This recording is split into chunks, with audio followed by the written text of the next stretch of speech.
Alright, gang, here we go. So this is Physics, Unit 5, Part 2. And we're talking about changes in temperature and phases in this unit. So it should be pretty exciting.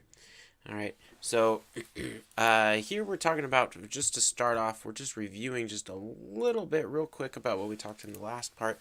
Internal energy, remember, is the energy contained within the particles of the substance. And really, when we talk about energy, we're talking about the kinetic energy and the potential energy of our substance, right? And we talked all about that in the last video. Heat, remember, heat and is with capital Q, is defined as the internal energy that's being transferred between objects. So the internal energy that's being transferred between objects. So heat and temperature are not the same thing. All right, that's the big sticking point a lot of students have. All right, the heat in the physics world is the measure of how much energy is being transferred from one to the other.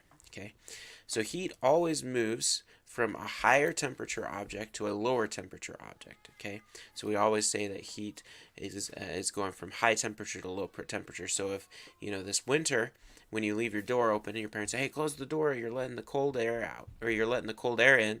No, no, no, Mom, that's not right. We're not letting the cold air in. We're letting the hot air out, right? And then she'll slap you. So anyway, so I've got like this little thing here, this little video down here, or this guy here. You see Robin saying, close the window or you're letting the cold air in. And before he finishes, Batman slaps him.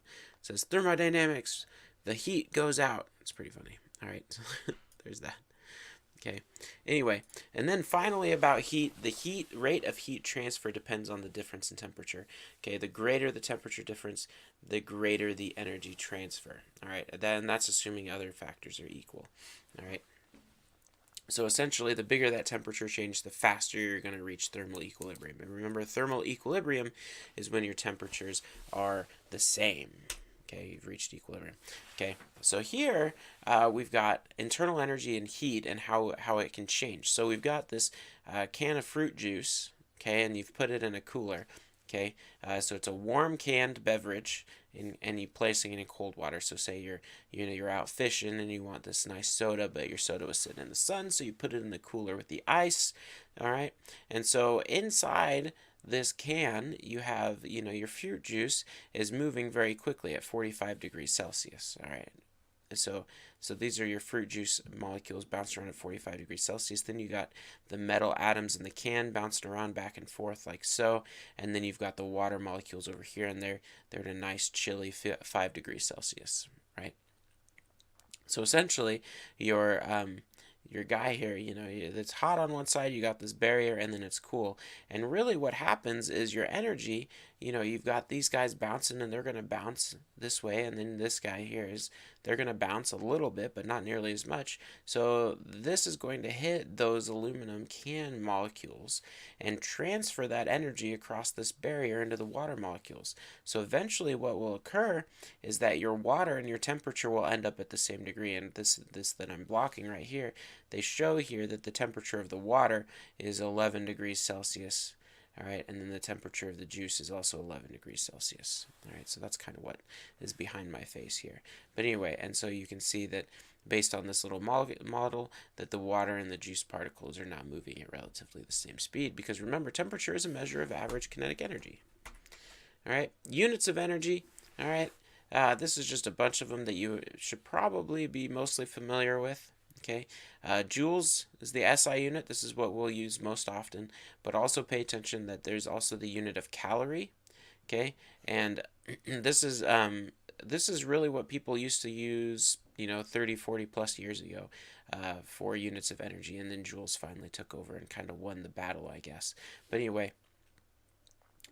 But 1 calorie is equal to 4.186 joules. This might be a value that might be handy to have handy in the future. Okay, and then a kilocalorie is obviously just 1,000 calories, so that'd be 4.186 times 10 to the third joules. Okay, now the calorie, it might, oh, that's like the calorie you eat. Well, not quite. Okay, the calorie you eat is these guys here, and it's always with a capital C. So a capital C represents a dietary calorie. So these are the calories. It's like, oh, I ate 2,000 calories today, or something like that. Okay, and so this is equal to 1 kcal. All right, so the lowercase calorie. Then we also have a bunch of weird ones. We have the British thermal unit, or the BTU. You've probably heard this. This is one that's used in engineering and engines quite a bit. And then the therm, okay, and it's equivalent to 100,000 BTUs. So the only place that's applicable to use that is in natural gas for whatever reason. Therms are what everybody uses for natural gas. All right. Now, there's 3 ways we can transfer heat.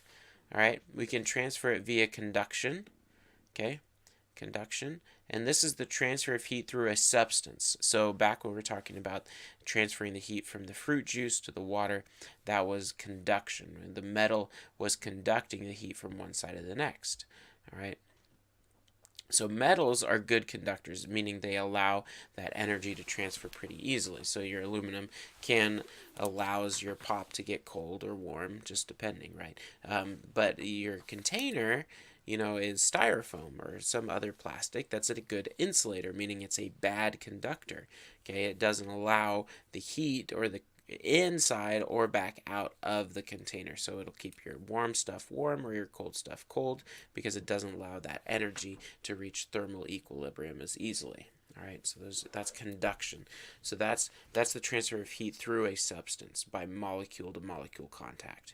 Then you also have convection, and this is the transfer of energy by the movement of a fluid. Now, fluids can be liquids, okay, liquid or gas.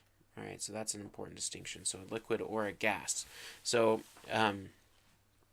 like just air circulating in a room, that's a perfectly good example of convection, because you might have, hot pocket, and then you set up a fan and it blows and you kind of get this movement of air, and this is really, you're just cooling or heating by convection. And then finally, radiation, and this is the transfer of energy via electromagnetic waves. All right, so your EM waves, so on and so forth. And we'll talk about waves lots less in a couple of units here. All right. Now, heat and work. So these two are related to one another, this idea of heat and work. And remember, work is force times distance, so this is our work that we've talked about in the past. Okay, so work can be changed into internal energy. All right, so there's your U. So imagine, if you're taking your hands, you put them together, you're applying a force, and then you start moving your hands a distance, right? You're creating friction, right? But you're also doing work on your hands. So your force times your distance. You move, and the harder you push, the more work you're doing, right? Okay, and as you do that, you can actually feel that you're creating heat, right? That's internal energy. You can feel that. Like if I do this, I can feel my hands getting warmer, okay?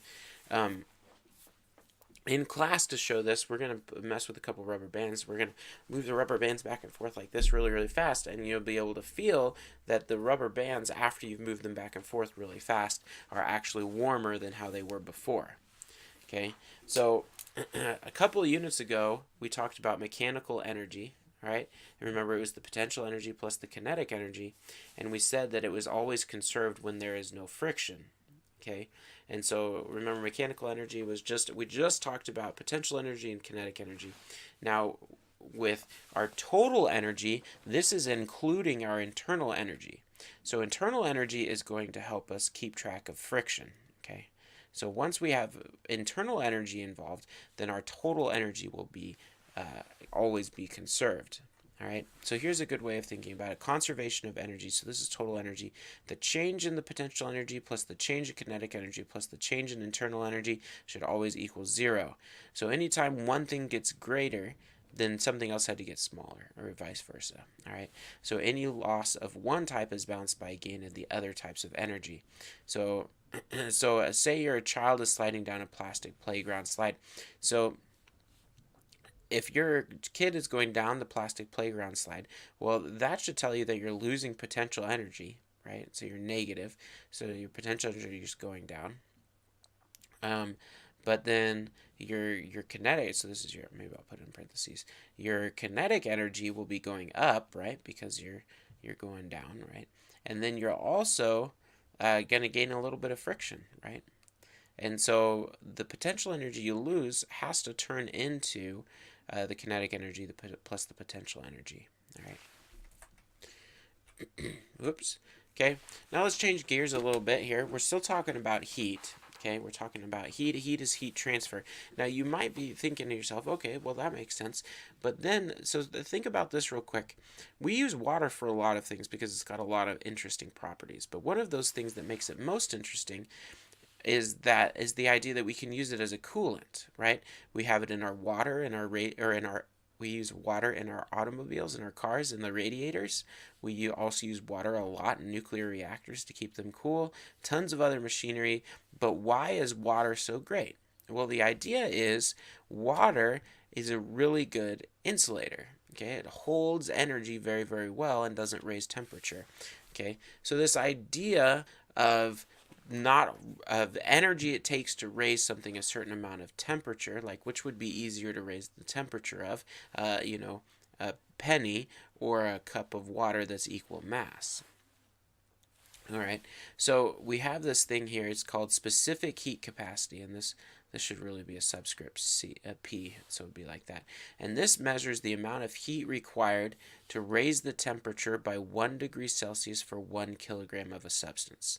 Okay, so it's literally the amount of energy it would take to take that substance and raise it 1 kilogram of it 1 degree. And that's the definition of heat capacity. All right, and so it's this guy. All right, it's also called specific heat or specific heat capacity. All right, and this is and these are your units. This is your formula. So your CP, this is your specific heat capacity or heat capacity, is equal to your Q. Remember, your Q is your heat or your energy transferred. Okay, energy transferred is heat divided by your mass times your delta T. All right, and your delta T is your change in temperature.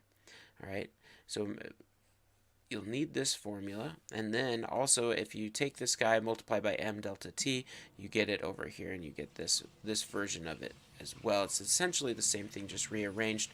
Now, if you look at this, you can see that Q equals MCAT. And see it like the delta kind of looks like an A. So if you ever hear people talking about MCAT formulas, usually they're talking about this guy here. So Q equals MCAT. All right, that's what they're talking about. So let's assume that we take each of these guys and we allow it to absorb exactly 100 joules of energy. Which one will show the greatest increase in temperature? Okay. Well, the one that has the greatest increase in temperature will be the one that takes the fewest amount of energy, okay, or joules to raise it 1 degree. So it would be the smallest heat capacity. Well, it looks like gold has this pretty small 1.29 times 10 squared, 1.28. So it would be lead has the lowest heat capacity.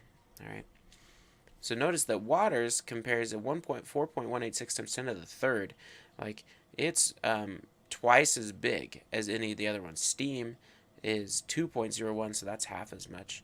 Okay, but everything else is times 10 to the second except for ice. Notice that water, ice, and steam are the 3 highest. All right, and that's really because of hydrogen bonds. All right, hydrogen bonds. All right. Now let's think about this guy real quick. So in order to test heat capacity, we're going to use this new thing called calorimetry. The way calorimetry works is that it's essentially a container that that's isolated. Okay, so you've got it insulated and you've got it so that no heat can come in and out. And then you use water in there. You can use anything else, like something that you're going to measure the temperature difference of. All right, and the way it works is you're going to take your water in there, you put a thermometer, and you measure the initial temperature and the final temperature of the water. All right, and then you're going to add in something to it. All right, in order to get it warm. And then you stir it around, make sure the water gets all mixed up, okay? And whatever you're adding in is either going to heat up or cool down the water. And based on that, you can measure the temperature change of the water, and you can figure out what the temperature, the heat gained by the water is, and you know that the heat it gained had to have come from the object, so that's going to be equal to the opposite of the heat lost by your whatever object you're looking at. All right. So we're actually going to do this experiment here, and we're going to do an example of the calculations right here of what you're going to be doing in your lab. So in a student's experiment, a 0.125 kilogram metal ball is placed in a calorimeter filled with 0.150 kilograms of water at 21 degrees Celsius. The initial temperature of the ball is 98.5 degrees Celsius. After reaching equilibrium, the temperature is 27.3 degrees Celsius. Find the specific heat capacity of the metal and use the table to determine the type of metal. So the formula for specific heat capacity was Cp is equal to Q over mass times delta T. All right. So if we want to find the heat capacity of the metal, we need to know the mass of the metal. Well, that's easy. They say right there. We need to know the change in temperature of the metal. Well, that's 98.5 minus 27.3. That's easy. All right. Well, it's really 27.3 minus 98.5. But anyway, so that's how you find that. But we need the Q value. Well, the Q value is a little more interesting, right? And we know from right here that the Q gained is going to be equal to the Q lost. So if we can figure out the Q gained of the water, okay, then we know that that's equal to the opposite Q gained of the metal. Okay, so first we need to set aside all the metal ideas here and just focus on the water to figure out what the Q or the heat was of what happened to the water. All right, well, we know from this formula here that Q equals MCAT. All right, so we can use that to find that. So we'll find the Q gained. All right, we'll just go ahead and label that gained. The Q gained is going to be equal to the mass of the water, we'll say that W, times the Cp of the water, times the change in temperature of the water, right? And maybe we'll put metals down here, the mass of the metal, and then the Q lost. All right. So if we set that positive here, then this has to be negative. All right. So we'll plug in the mass of the water. Well, the mass of the water was 0.150 kilograms, all right? The heat capacity of the water, well, we'll go back to our table here, is 4.186 times 10 to the third. Okay, 4.186 times 10 to the third, and it was joules per kilogram degrees Celsius. And then our temperature change, well, it's always final minus initial. So this is for the water, so it'd be 27.3 degrees Celsius minus our initial temperature of the water, which is 21.0 degrees Celsius. All right, so we'll take our calculator, plug all that guy in, so 0.150 times 4.186 times 10 to the third, and then we multiply that by 27 times 27, times quantity 27.3 minus 21. All right, we get Cp times the change in temperature. I screwed something up. I'm pretty sure I screwed something up, or maybe I didn't. 0.150 times 4.186, the Cp of the water, times the temperature change, 27.3 minus 21 times 4186 times 0.150. We get 3955.77. All right. Must have fat fingered something the first time. 3955.77. All right, so that's going to be your Q of your water. Okay, so this is your Q of your water, so this is your heat change. All right, so we're going to plug that guy in. So this is in joules is what this is in. So we're going to plug this into the Cp of the metal. Okay, and so we're going to have metal here. And so this is going to, remember, our Q gained is equal to the negative Q lost. So we'll say negative 3955.77. Okay, and we're going to divide that by the mass of the metal, which was 0.125, times the change in temperature of the metal. It's final minus initial. So the final temperature of the metal was the 27.3, and the initial was 98.5. 98.5. Okay, now make sure that you put this whole denominator in parentheses, otherwise you're going to look like a fool. All right, so we're going to take our negative 3955, we're going to divide it by 0.125 times the temperature change, 27.3 minus 98.5. We get 444.5. 444.5. So really, with sig figs, it should be 445. And then the units on heat capacity is joules per kilogram times degrees Celsius.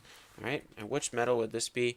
Well, that's pretty dang close to the one for iron, so that's going to be what our mystery metal is.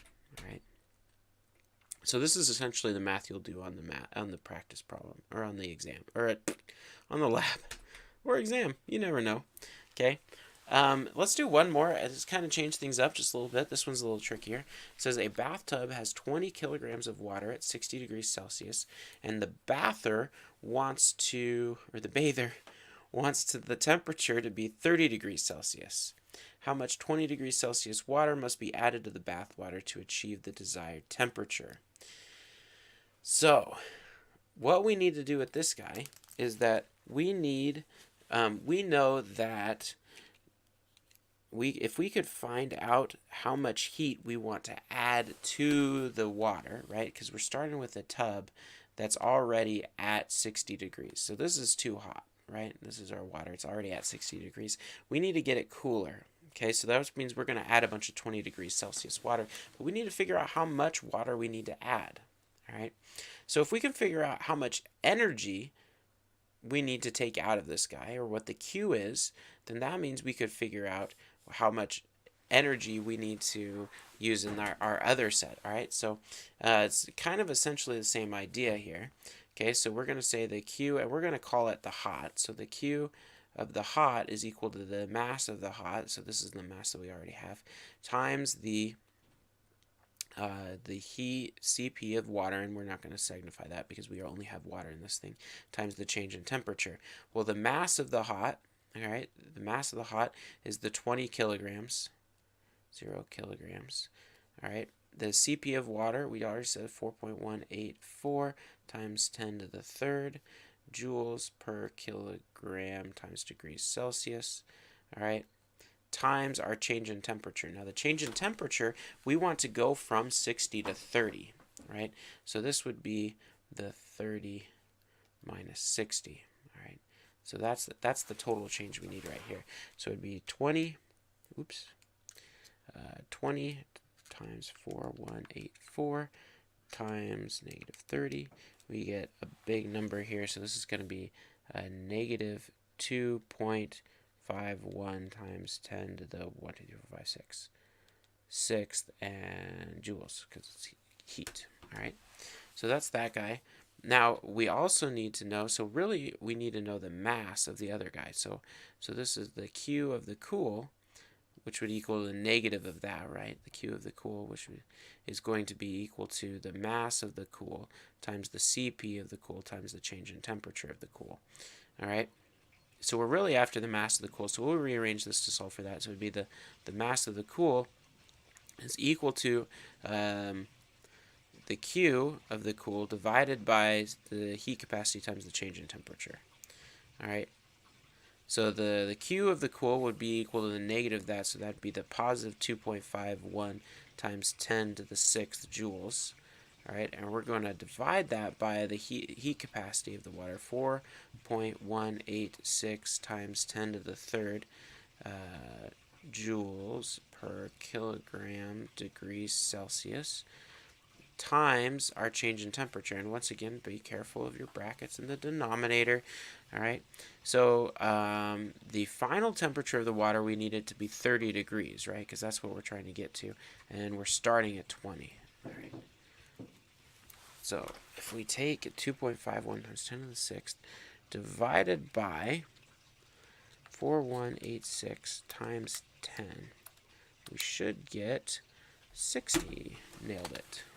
Well, really, I got 59.97, but that'll round up to 60.0, so it gives you 60.0 kilograms. Nailed it. Cool. All right, a little bit more here. Latent heat. Okay. Latent heat is defined as the heat or the energy gained or lost during phase changes. Okay, it's called latent because it doesn't change your temperature. All right, so when things melt, freeze, boil, condense, sublime, the temperature does not change during the phase change. Okay, the heat that's absorbed during that time is going to change the potential energy of the molecules instead of changing the kinetic energy. All right, so during a phase change, your temperature does not change. All right, so that's why if you take a bucket of water and you add an ice, stir it up, it'll read at 0 degrees Celsius, and it's going to stay at that temperature until all the ice is melted. As long as that thing's being well stirred, you're always going to be chilling at 0 degrees Celsius until the ice is melted, and then you've stopped putting energy into the potential energy part of your system, and now it can go back into going into kinetic energy. So here's a little graph to help you visualize what's going on. So if we started with water down here at negative 25 degrees Celsius, and we started adding temperature, right? We're adding heat, adding temperature. You're adding heat, you're adding energy, and so the temperature is going to start going up. Okay, so we're adding heat to go into the right. The temperature starts going up until we reach 0 degrees. Once we've reached 0 degrees Celsius, the ice that we had down here will start to melt, and we'll add heat, add heat, add heat, add heat until all of our ice has turned into only water. So in the middle here, we've got ice and water mixture. And then once we've done that, notice that our temperature did not change while we were going through that phase change. Once we're past that, we can say, okay, now things are going to change a little bit more, and we're going to turn our ice or our water, and we're going to raise its temperature. So we only have water as soon as we get to this point. Okay, we're going up here, up, up, up, up, up, up, up, up, up, up, until we reach the boiling point of water, which is 100 degrees Celsius. Notice that we're at 100, and so now all of our energy will be going to turn the water into steam. So we put in a bunch of energy. They put a little bracket just saying that they've condensed it down here a little bit. And so we've got water and steam energy. Notice that our temperature is not going up. We're adding our energy to potential energy. And then once we get to this point, we start adding more temperature and we have steam there. All right. Two other ideas here. Okay. Heat of fusion. You'll also see this written as delta HF. Okay. Heat of fusion is, in our book, they use capital LF for latent heat. Okay, and this is the heat required to melt 1 kilogram of a substance. All right, it also equals the heat released when 1 kilogram freezes. So essentially, heat of fusion is the amount of energy it takes to melt 1 kilogram. All right. So the part that's melting, the phase change, this is right here. So this is the melting portion. This is what's going on during this portion. So we're melting. So this is where we find the latent heat of fusion, okay, or the heat of fusion. And then same idea, we can have the same thing where liquid turns into gas. So that's this guy here. So this is boiling, right? So that's the phase change that's occurring as we go left to right here. That's known as the heat of vaporization, and you'll see this a lot of times, especially in chemistry textbooks, as delta H sub V. Okay, and it's the heat required to change 1 kilogram of substance from a liquid to a gas. That's part D there. All right. Now notice that you got a whole bunch of different latent heats of fusion.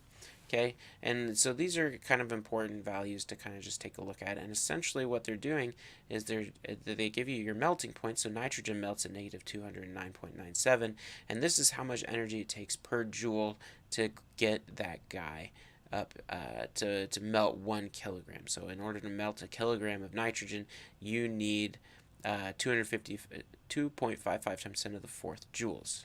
Okay, notice that they have almost the same units as your specific heat, although it is slightly different because there's no longer that degree Celsius in the bottom. All right, so that's really all there is for chapter 9. It's pretty exciting stuff, heat, some new terms, hopefully a lot of review from chemistry. Do your practice problems. Let me know if you have any questions, and I'll see you on the flip side.